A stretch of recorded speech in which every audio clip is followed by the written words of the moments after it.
4 Moveslot syndrome is a terrible disease and a source of deep suffering for many Pokemon.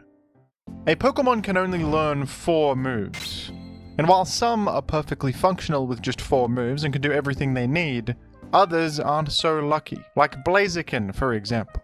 In more recent games, Blaziken has really struggled to fit everything it needs in its 4 move slots. It usually wants Swords Dance to boost its attack, so it can do enough damage to one-hit KO enemies and win games. Its ability Speed Boost means it gets +1 speed every turn, so it also wants Protect. Protect lets Blaziken get a safe, free speed boost, which it also really needs to sweep. But now it only has 2 move slots left for attacks.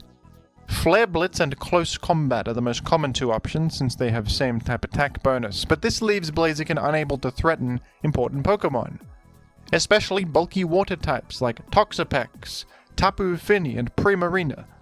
Moltres is also a common Pokemon that resists both fire and fighting. Blaziken would love Thunder Punch to hit water types, but where does it fit? You need to cut something else important. If you cut Protect, you can't get speed reliably. Cut Swords Dance, and you're not hitting hard enough. Cut one of your stabs, and now you failed to threaten a bunch of other things. Even with Thunder Punch, Blaziken can't threaten Dragonite super effectively, which is a problem. Stone Edge is an option, but a Rock-type attack now can't hit the water types, like Thunder Punch could, plus it's inaccurate. But then what about Latios? This guy resists fire and fighting, and resists electric and is neutral to rock, so you want Knockoff for that guy. How the hell do you fit Knockoff?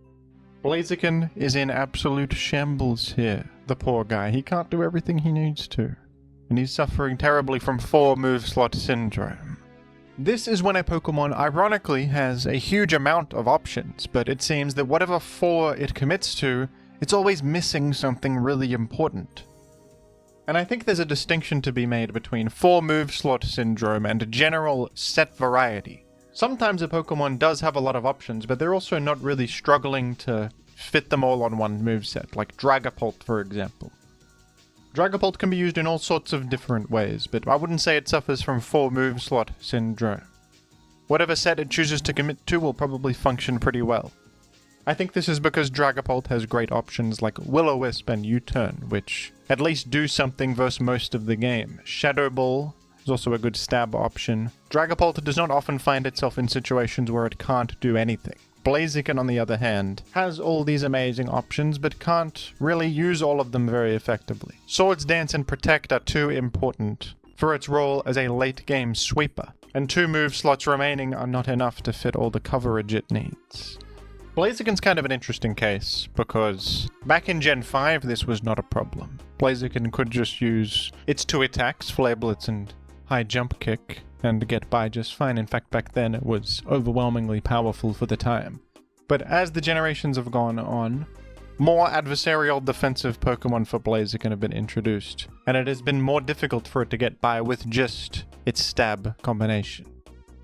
This was a particular issue in Gen 8 when Slowbro was one of the most popular Pokemon in the game. An absolute disaster for Blaziken. It's a physically defensive water psychic type resisting both stabs, requiring that Blaziken run something like Knockoff or Thunder Punch to even threaten it. Just because Blaziken suffers from 4 move slot syndrome though, doesn't mean it's without its value. With support from his friends, Blaziken can overcome this disease and learn to exist and thrive in spite of it. With appropriate support from teammates, filling Blaziken's offensive gaps, eliminating the Pokemon that it can't threaten with whatever set you choose, this Pokemon can work. You just need to build your team intelligently to play to its strengths. Another Pokemon that I would say has 4 move slot syndrome is Snorlax in Gen 3 OU. This is a good Pokemon of course, but it's a Pokemon that feels like it's always missing something important. Snorlax is a pretty common win condition in Gen 3 OU, and it's effective as one. It's a great, bulky physical attacker that can use Curse as a boosting move to win in end games. Curse boosts your attack and defense by 1 at the cost of -1 speed, and Snorlax usually wants to run Rest as a form of healing and longevity, to heal damage and status, sit there for 2 turns, and then continue attacking.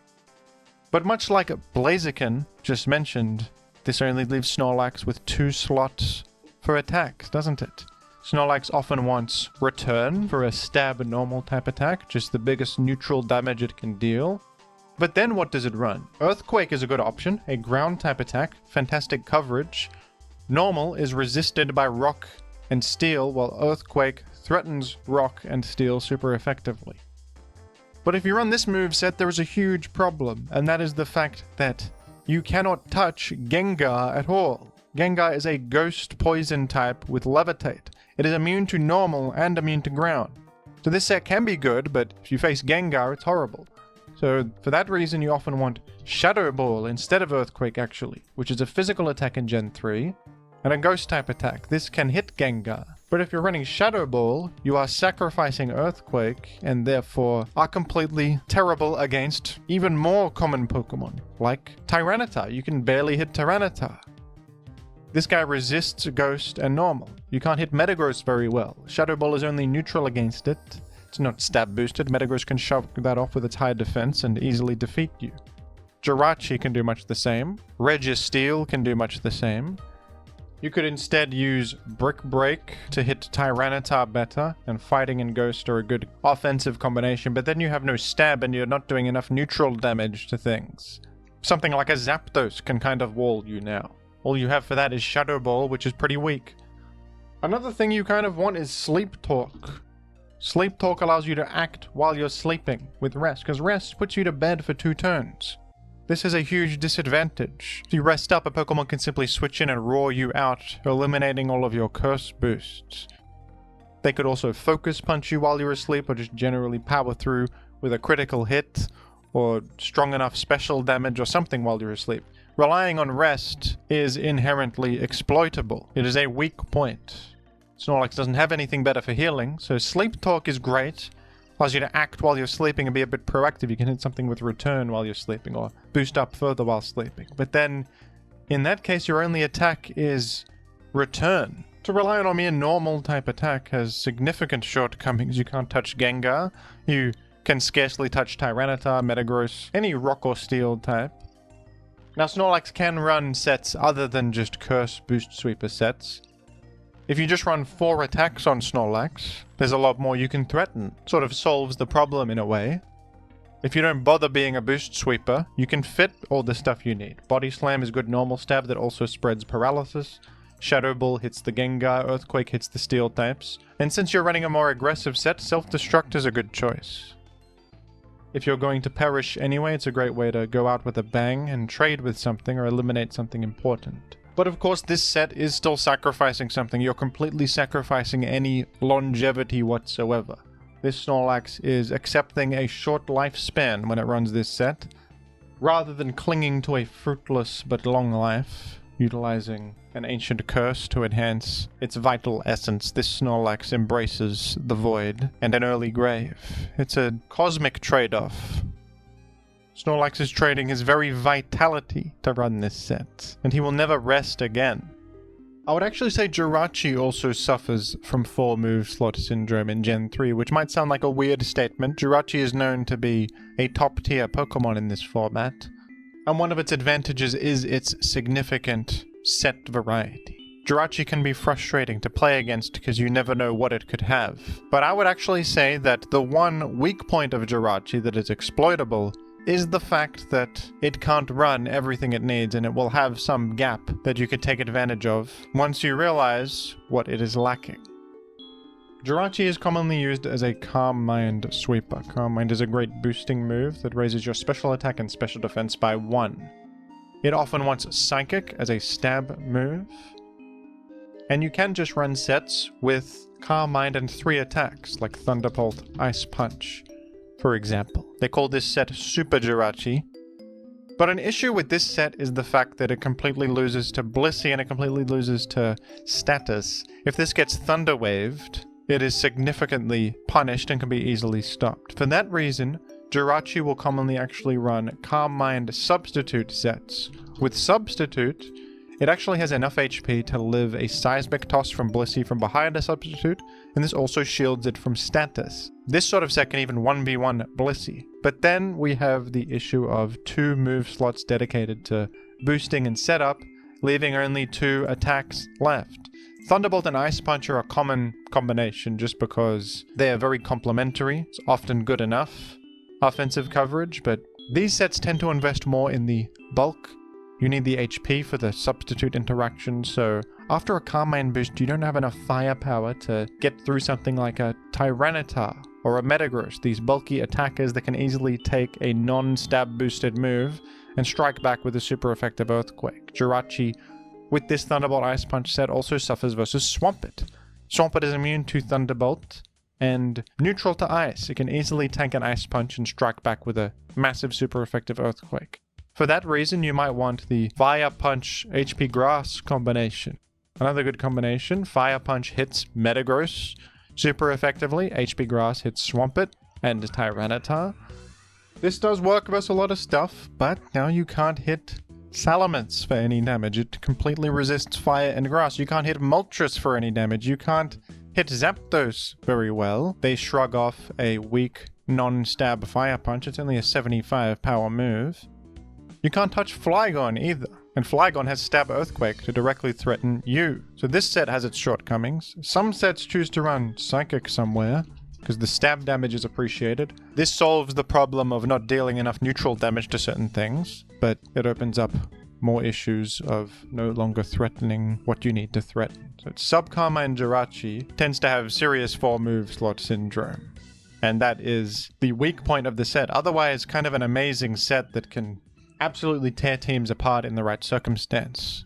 1v1ing Blissey, defeating things like Milotic and defensive Starmie by substituting in their face, shrugging off their damage and continuously boosting up. But with only 2 attacks available to you, due to your restriction of only 4 move slots, Jirachi will always be missing something that leaves it wide open to a regrettable incoming attack. In this case, I think the 4 move slot syndrome is a good thing. It keeps an otherwise potentially overpowered Pokemon in check with at least some exploitable flaw. The game plan against Jirachi is generally to figure out what it is, figure out its weakness, and then exploit that weakness. Even still, by the way, if it's running something like Fire Punch here, you can just get a 20% burn chance on an incoming Salamence or Flygon or something, or Gyarados, and in that instance, you just get away with murder. They're switching in something that should defeat you, and you get the advantage anyway. That's where Jirachi can really overcome its 4 move slot syndrome with sheer luck. And the odds are in its favor with Serene Grace. For that reason, my favorite Sub-Carmine Jirachi set is actually this one, with Thunder and Ice Punch. Even though Thunder is inaccurate with only 70% accuracy, it has a 60% paralysis chance thanks to Serene Grace, so it does a lot more damage to something like an incoming Tyranitar or Metagross that Thunderbolt wouldn't, because it will very likely paralyze them. It can at least spread paralysis to a bunch of things if they're trying to switch in and wall it. The Swampert matchup is an issue, but you just cover that with a teammate. I think this is probably the best Sub-Carmine set, but it does depend on the team, of course. Another fella from Gen 3 that tends to struggle to decide on a moveset is Houndoom. This is more of a niche Pokemon, but Houndoom can be good in Gen 3. It's a Dark Fire type special attacker, and a Pursuit Trapper can be good against Gengar, switching in and eliminating it with Pursuit and a high special attack. Houndoom also matches up well against Moltres with its fire immunity from Flash Fire. But Houndoom does struggle to fit everything it wants on a moveset. It certainly wants Pursuit. It usually wants Fire Blast as a form of Fire Stab. HP Grass is usually good as well to complement Fire Blast and hit things like Swampert, Milotic, Suicune, etc. And then you also want Crunch. Crunch is good if Gengar stays in. You can still hit it for big damage. It's good to have a Dark Stab move. But with this moveset, Houndoom is missing some important things. It also wants Will-O-Wisp. This is a scarce option in Gen 3 and one of the advantages of running a Houndoom. Houndoom having access to this is a big deal. It just inflicts burn, but it's an amazing move with few switch-ins. Houndoom would like to run it. It is an important tool, but running Will-O-Wisp means sacrificing one of these incredibly important things. Without Crunch, you are a bit dubious against Gengar now.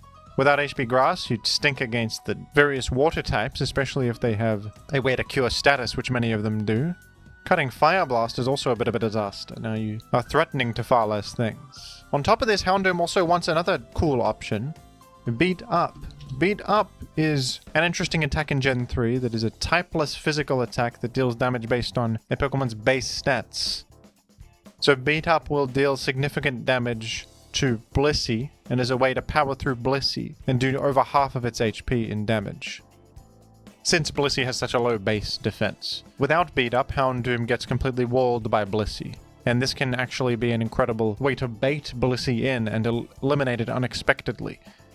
But where do you fit the Beat Up? You're going to sacrifice Will-O-Wisp or Crunch or your grass coverage. Taunt is also a good one. Taunt prevents the target from using status moves for 2 turns. Great utility move. Works well in conjunction with Will-O-Wisp to deny Refresh and Soft Boiled and other things. Rest, etc.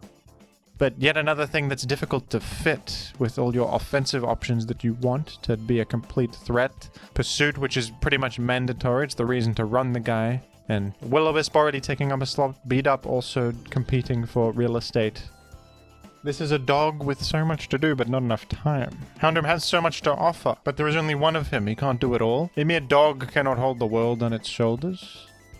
Plus, even if this guy has the ideal set for the matchup, he's just going to die to Dugtrio anyway, let's be honest. He's just going to get eliminated by Dugtrio, even at the best of times, the poor thing. I don't really like Houndoom in Gen 3, to be honest. Incredibly Dugtrio weak, awkward with the moveset. Often doesn't actually achieve what it sets out to achieve. It even sucks at 1v1ing Gengar sometimes. Gengar can just outdamage it, especially if it takes Spike's chip. But I do admire his dog determination, so I'll give him props for that. But I think the greatest example of full Moveslot syndrome restricting a Pokemon's success in Gen 3 OU is the example of Vaporeon. This is a Pokemon that seems amazing on paper and does have its merit here and there. It has niches, but I think it's really held back by the fact that it can't fit everything at once. Vaporeon is a cool, bulky water type with the ability Water Absorb, which grants complete water immunity. One of its greatest assets is that it can baton pass a substitute to an ally, and the substitute it passes to an ally can survive a Blissey Seismic Toss, since it uses Vaporeon's HP for the substitute. That is very powerful, and this can be a great asset to some boost sweeper. But the problem is, what does Vaporeon do with the rest of its moves set? I mean, this takes up 2 move slots. You can also run Wish, which allows you to even heal the incoming guy that you're baton passing a substitute to. Then you're just left with 1 move slot. Wish is an unreliable form of healing when you're not running Protect. Protect means that you can shield yourself on the turn that Wish is activating and get the guaranteed heal. Without Protect, you need to survive a whole turn before Wish heals you.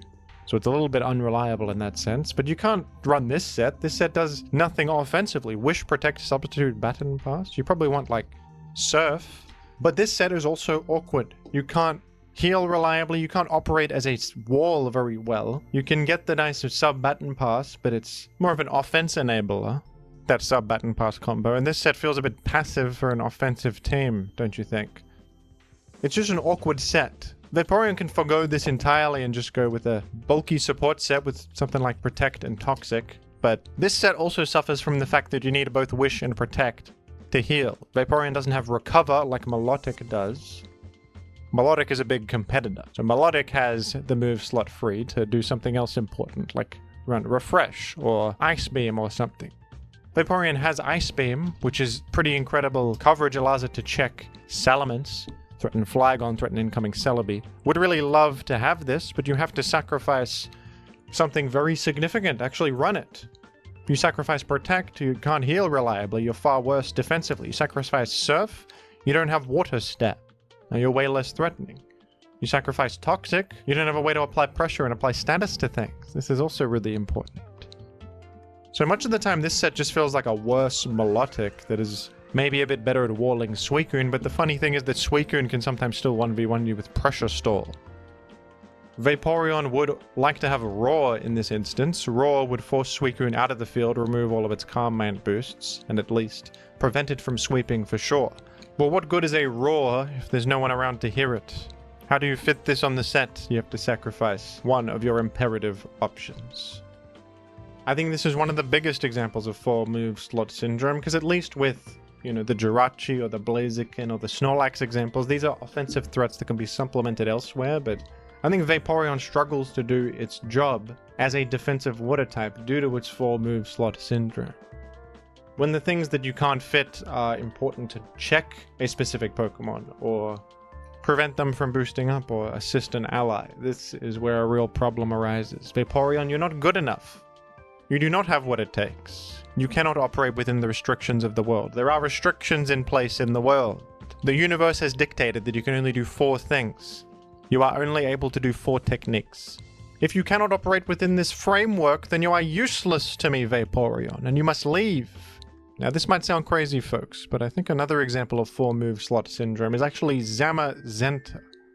And this is an interesting one, because Zamazenta is a very strong Pokemon in Gen 9 OU. It's one of the best, in fact.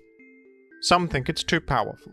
But I believe the one thing holding it back from being truly overpowered is actually its 4 move slot syndrome. Zamazenta does struggle to utilize all of its tools that cover some matchups but not others, leaving significant weak points. The fact that it has these fatal flaws in its moveset means that common OU Pokemon can actually beat it, even though it's a Legendaria with incredible stats and tools. Zamazenta is largely defined by its powerful Iron Defense Body Press combination. This is the big reason to run the guy. Its ability Dauntless Shield grants a defense boost as it switches in, and Body Press is a move that deals damage based on your defense stat. With Stab, since you're a fighting type, Iron Defense boosts your defense further. This is a win condition you can use, plus it's incredible because you double up on 2 stats basically. You get all the bulk benefit of defense, and that defense is then used as your offensive stat as well. But relying on fighting as your prime offensive type has its issues. Ghost types are completely immune to your damage, fairy types resist you, flying types resist you. So you want some complementary coverage, and the issue is that the complementary coverage does not benefit from your defense. Only Body Press does. You still kind of have to run it anyway though. A common option here is Crunch, because Crunch, of course, is a dark type move that hits Ghost, means you don't get completely stone-walled by Dragapult or Goldengo and other ghosts. Heavy Slam is also desirable, as Heavy Slam is a steel type attack that hits the fairy types that would otherwise totally wall your Body Press and Crunch coverage combo, because fairy resists both fighting and dark, so you need steel to hit fairy. But this set can't do anything to flying types. Moltres now kind of destroys you. Zapdos kind of destroys you. So for that reason, you also might want Stone Edge to hit Moltres and Zapdos. But now you're lacking something important. Do you see the problem? Without Crunch, you get walled by the ghosts. Without Heavy Slam, you get walled by the fairies. And what's more is that Zamazenta also kind of wants some utility options. Substitute is really important because it allows Zamazenta to not insta-lose to a status user. Without Substitute, it's wide open to just getting burned by Will-O-Wisp or poisoned by Toxic or paralyzed, which kind of prevents it from sweeping. With Substitute, it has a way to counteract that, but when running Substitute, you sacrifice coverage that means something in the format is now going to wall you and prevent your sweep just by sitting there. Another thing you kind of want is Roar. Roar is useful because Roar forces the enemy out, and sometimes the enemy is you. It's yourself. Sometimes your best form of counterplay against this Zamazenta is to send in your own, match their boosts with your own Iron Defense, and try to 1v1 them. You'll at least bring them low if you don't eliminate them outright. But Roar means you just completely win that interaction. You force them out as they're boosting Iron Defense, maintaining all your boosts and putting them in a world of hurt. Great option, a common one, but it comes at a cost. It means you're sacrificing some important thing that is required to be effective in another matchup. Zamazenta is contending with birds and mystical fairies and ghosts all at once, and also other dogs trying to exist in the same ecosystem. How can all of this be handled at once? It simply can't. You must choose which to handle and which not to. And this is a difficult decision indeed. I could scarcely make such a choice, and I can't imagine a mere dog being able to make a similar choice. I also can't help but notice a pattern in the fact that dog Pokemon tend to suffer from 4 move slot syndrome at a higher rate. This is an interesting phenomenon. I think that dogs in real life have more than 4 move slots. I've seen them do all sorts of things, much more than 4 different techniques. But this does raise some interesting questions for me. I'll have to ponder this at a later time. In the new Pokemon Champions video game, I have found myself reckoning with 4 move slot syndrome as I tried to use the Pokemon Aegislash. I think that in the current Pokemon Champions doubles metagame, Aegislash has significant 4 move slot syndrome. Still a good Pokemon, but there's much to think about with its move slot because you are always sacrificing something important. Wide Guard is a very nice utility option on this guy that shields you and your ally from multi-target moves, and Aegislash is one of the few Pokemon in the game that gets this right now, so that's much of the reason to run it. Aegislash would also like to run King's Shield, which is its exclusive protection move that allows it to change into different forms. If it uses this, it changes back into the shield form, and when it attacks, it turns into the blade form. You kind of need this, or you're going to be stuck in that blade form with low defense and wide open to incoming attacks. So this is already crowding up the damn move slot with these 2 options, and then what are you left with for your offensive tools? Iron Head is usually desirable because it's Mega Floette and Fairy types and stuff. It's a stab move. Shadow Sneak, I suppose, is good for some priority, and Ghost Stab as well, but this is hardly a very threatening set. You kind of want Poltergeist, perhaps, instead of Shadow Sneak, because it hits harder as a Ghost-type attack. You also kind of want Sacred Sword, because Sacred Sword is really good at ignoring stat stage changes. It is nice coverage. It's pretty good against our Chaladon, because it ignores their defensive boosts. Anything that boosts up with Iron Defense kind of gets defeated by Sacred Sword, so this is a nice option. It's just so hard to fit all of this. I actually ended up cutting Wide Guard because I thought it was so important to have Shadow Sneak for some form of priority and Ghost move to hit Baskia Legion. I needed Sacred Sword for Archaladon. I also need Iron Head for Floette. So I was initially running Wide Guard here, but then I was getting stuck in the damn Blade form all the time, so it's gonna have to be King's Shield, regrettably. Gonna have to be King's Shield, no Wide Guard on this fella, which is awkward, but a sacrifice had to be made. I think this is an example that makes perfect sense because Aegislash kind of mandates that you run its exclusive gimmick move that synergizes with its also exclusive ability. When you have an imperative move slot like this, it really restricts what your other move slots can possibly be, and also Aegislash having the identity as a Wide Guard support creates the same issue. And as a final example, I think Nidoking has always had a little bit of 4 move slot syndrome, and this is actually how I discovered that Nidoking is not in Gen 9. I can't believe I didn't realize this for all of Gen 9's lifespan. What the hell? I mean, now that I think about it, I've never seen this guy in Gen 9 before, but I thought that was just because it's bad now or something. And nobody liked him anymore, not because he was not even invited to the game. A bit rude. Isn't this an iconic Pokemon that people enjoy from the first generation? How could you not include Nidoking? Plus, he's a cool Sheer Force threat. Nidoking is one of those Pokemon that is almost really good, and in some cases can be viable in OU. It has the ability Sheer Force, which is excellent. It grants 1.3x power to attacks with secondary effects, but erases the effect. And Nidoking's offensive move pool is pretty excellent. You have Earth Power and Sludge Bomb and Ice Beam and Thunderbolt and Flamethrower. I mean, this is incredible coverage all around. All of these moves are boosted by Sheer Force as well, so even though your special attack is pretty low, you end up dealing pretty incredible damage with Sheer Force, especially because Life Orb can be thrown on.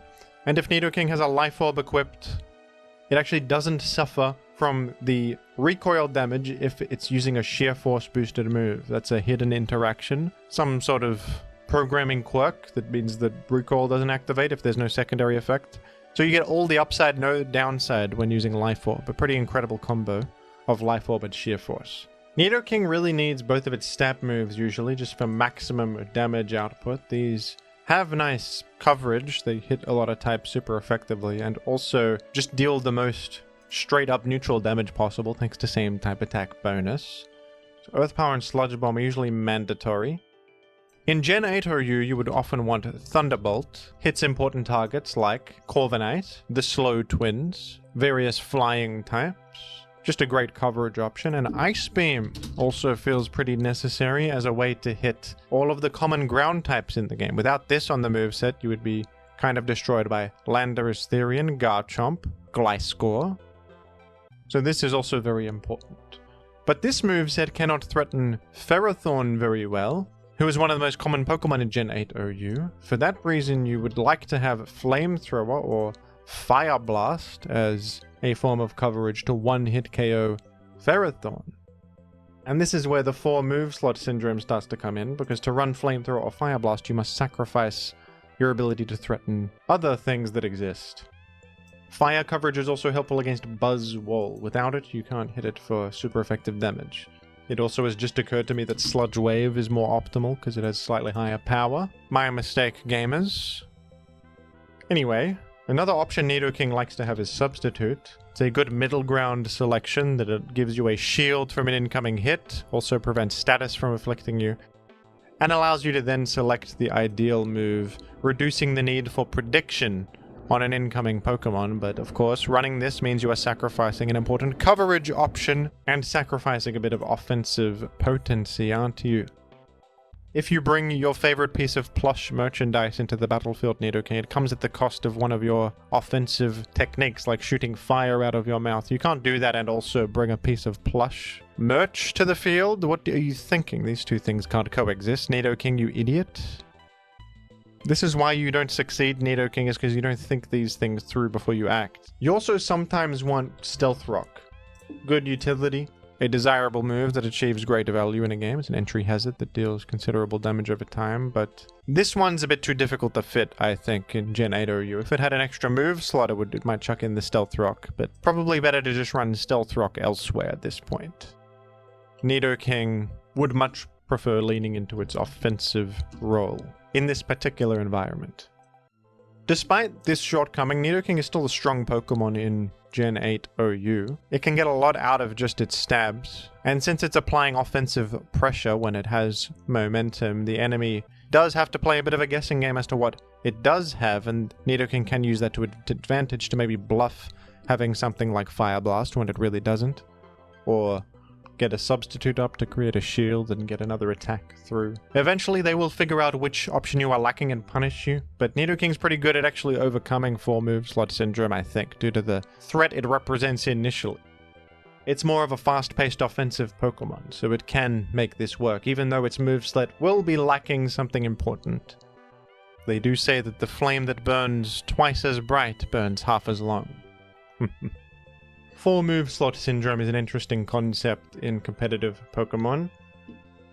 In some cases, it is the one thing keeping a Pokemon from being overpowered, and is the flaw that keeps them in check. In other cases, it is a detriment that restricts that Pokemon from being viable in the first place. There are many examples with differing degrees of severity, but in the best of cases, I think 4 Moveslot syndrome leads to more intentional team building, as deciding which options you do run on these Pokemon is more important in these cases. If a Pokemon can't do everything themselves, they need teammates to help. We stand on the shoulders of giants. We are lifted up through synergy with others. I personally cannot do everything. I only know how to do 4 things, much like these Pokemon. As a Pokemon YouTuber, I exist within Pokemon mechanics, actually. So that means I only get 4 moves, but I'm going to try to use those moves to the best of my ability, hopefully. Thank you for watching, folks, and oh my goodness, what's this? A secret reward for watching to the end. Well done, viewer at home. You have received the Ancient Key. Who knows what this could be used for? But when the time comes, you will know, so I suggest keeping it in a safe place and not telling anyone else about it. Thank you, folks.